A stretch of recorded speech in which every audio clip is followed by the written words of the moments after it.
8'de Sağlık'ta şimdi konuğumuz eğitimci ve yazar Murat Tunalı. Hocam hoş geldiniz. Hoş bulduk. Hoş geldiniz hocam. Hoş bulduk. Teşekkür ederim. İyiyim. Siz nasılsınız? Yine bugün oldukça güzel, zevkli bir konuyla beraberiz. Okuma alışkanlıkları ile ilgili. Evet. Hocam öncelikle verimli, sağlıklı bir okuma ortamı nasıl oluşturulabilir?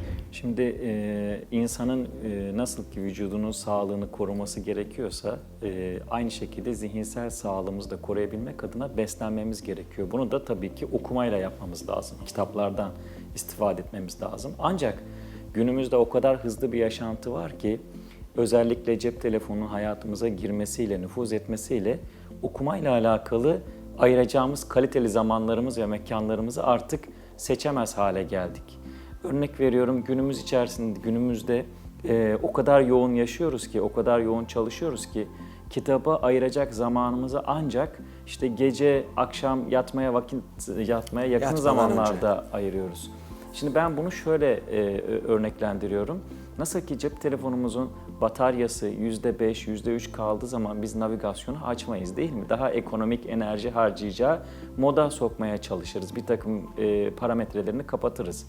İşte bizim de vücudumuzun daha iyi bileceksiniz ki yatmaya yakın zamanlarda artık şarja takılması gerekir. Dinlenmesi gereken zaman %5 kalmışken biz oldukça fazla zihinsel anlamda efor harcamamız gereken kitaba yönelik bir uygulama yaptığımızda maalesef ki verim alamıyoruz. Bunun için de ben şöyle söylüyorum. Doğru eylem, yanlış zaman.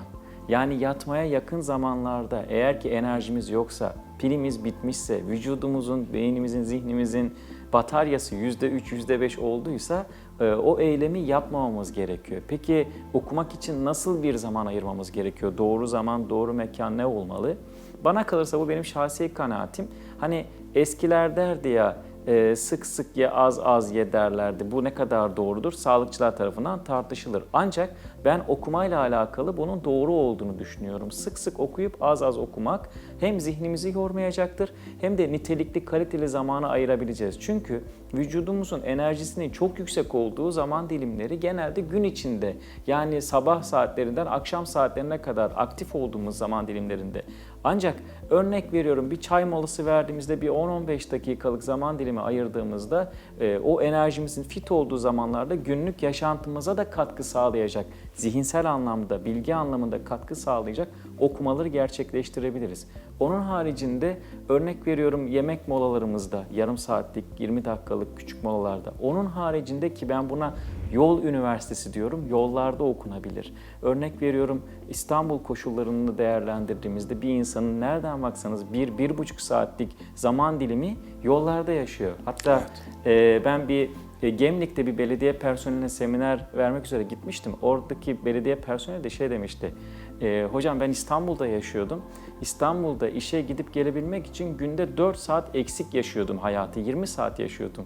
Şimdi 4 saat fazla yaşıyorum. Sabahleyin 8.30'da işe gideceksem Gemlik gibi bir yerde 8.15'te evden çıkmam yetiyor. Ama İstanbul koşullarında 1,5-2 saat önceden evden çıkmam gerekiyordu demişti. Şimdi bunu düşündüğümüzde bu 1,5-2 saatlik süreç yollarda geçerken bunu okumaya ayırdığımızda ki ben buna yol üniversitesi diyorum. Çok kaliteli 500 tane, 1000 tane kitap okuduğumuzda adeta bir üniversiteyi bitirmiş gibi bir zaman dilimini kendimize yaratmış olabiliriz. Açıkçası hani zaman, mekan kavramı olarak vücudumuzun dinç ve fit olduğu zamanlarda ve zihinsel olarak da aktif olduğumuz zamanlarda okumamız gerekiyor.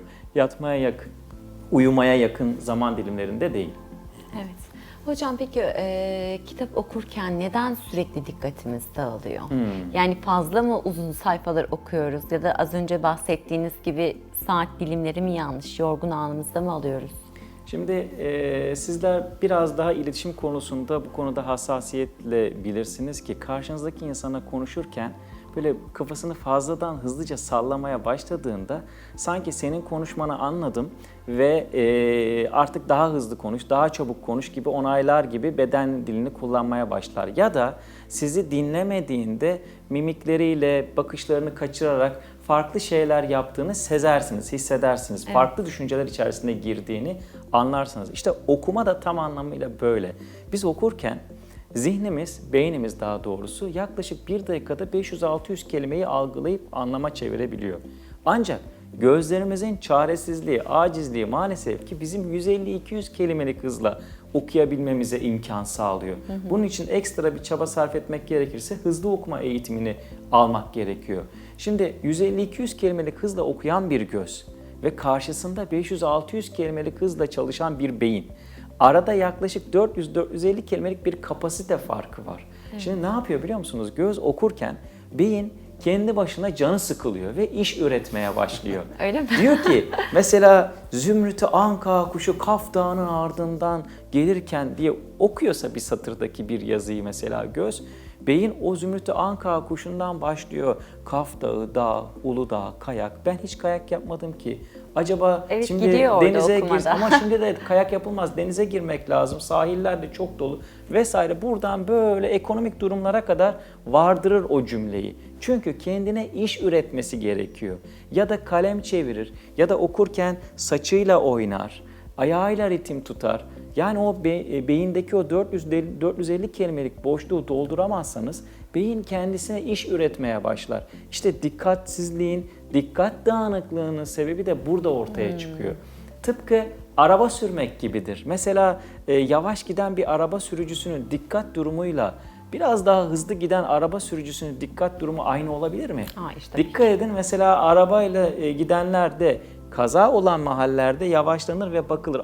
Kaza olmuş derken küt kendisi çarpar. Küçük küçük kazalar olur. Ama hızlı gidildiği zaman dikkat kaza yapma korkusu olduğu için Odaklanılıyor. daha fazla odaklanır. İşte okuma anında da dikkatimizi bir parçada artırmak istiyorsak minik de olsa hızımızı dürtmek ve hızı artırmak gerekiyor ki dikkat daha fazla artabilsin. Bir diğer unsur bedensel duruş.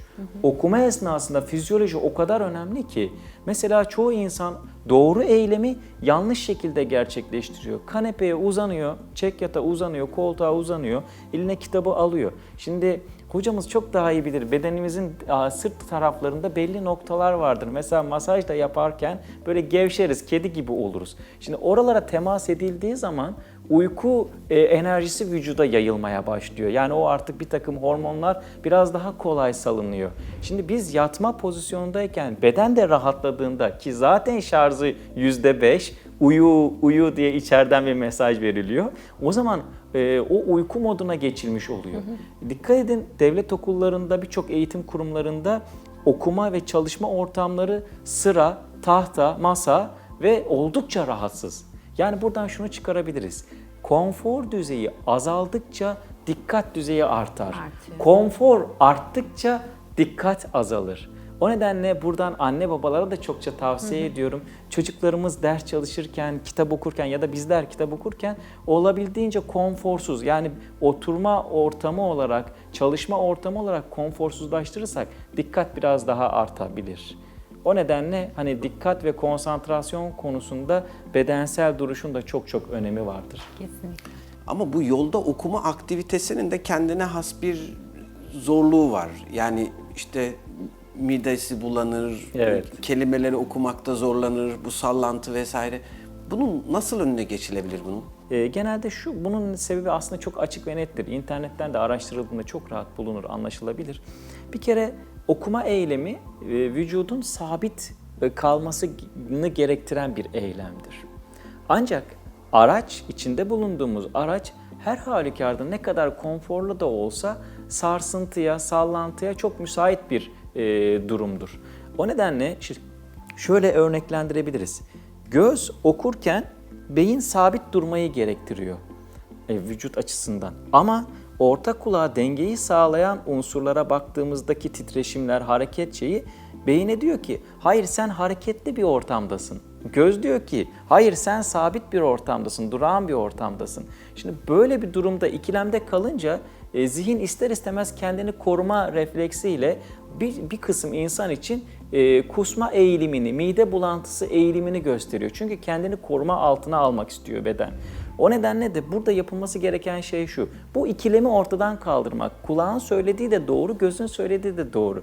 O zaman yapılması gereken kulağın söylediğini bir parça daha kulak vererek, yani o hareketli ortamı alaştırabilmek adına gözü bir parça böyle bir hissiyat duyulduğunda, kusma eğilimi geldiğinde gözü kitaptan kaldırıp dışarıya değil ama hareketli olunan, yani vücudun, beynin aynı zamanda senkronik olarak ortama adapte olabileceği kıvama getirerek o hareketliliği benimseyip ondan sonra vücudu sabitlemek, arkasına yaslanıp yaslanacağınız şekilde kitap okumak. Kendini sabitlerse ve kitabı da yüzüne yaklaştırırsa bu denge sorununu ortadan kaldırmış olacaktır ve çok rahat kitapları okuyabileceklerdir. Hocam çok teşekkür ederiz. Ben teşekkür ediyorum. Ağzınıza Çok sağ sağlık. olun. Her zamanki gibi çok güzel bir sohbet oldu. İyi ki Teşekkürler. geldiniz. Çok sağ olun.